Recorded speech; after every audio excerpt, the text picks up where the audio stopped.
નમસ્તે. તો આજે આપણે વાત કરીશું ડીજે ઓસ્મો પોકેટ 3ની. એમાં બે કોમ્બો આવે છે. એક આ છે ક્રિએટર કોમ્બો, જેમાં આ પ્રકારની એસેસરીઝ આપણને મળે છે, અને એક આ છે સ્ટાન્ડર્ડ કોમ્બો, જેમાં આ પ્રકારની એસેસરીઝ મળે છે. સ્ટાન્ડર્ડ કોમ્બોની બેટરી લાઈફ છે 2 કલાકની, અને ક્રિએટર કોમ્બોમાં એક બેટરી પાવર બેંક જેવું આવે છે, જેનાથી આપણને મળી જાય છે 12 કલાકની બેટરી લાઈફ.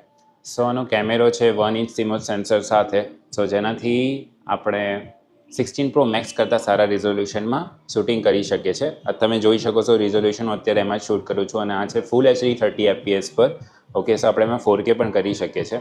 આમાં 3 એક્સિસ મિકેનિકલ સ્ટેબિલાઇઝેશન આવે છે, જેનાથી આપણે સ્ટેડી વિડીયો શૂટ કરી શકીએ છીએ. અને આમાં એક્ટિવ ટ્રેક 6.0 પણ આવે છે, જેમ કે અત્યારે મેં મારા ફેસ પર ટ્રેક કર્યું છે, તમે જોઈ શકો છો ઇઝીલી સરસ રીતના કરે છે. ઓકે, આમાં 2 ઇંચની રોટેટેબલ ટચ સ્ક્રીન આવે છે, જેનાથી આપણે ઊભા કે આડા વિડીયો સરળતાથી કરી શકીએ છીએ, શૂટ કરી શકીએ છીએ. તમે ફેરવી શકો છો, અને ઘણા બધા મોડ્સ પણ આવે છે. સો આપણે બીજા વિડીયોમાં વાત કરીશું. તો ફરી મળીશું.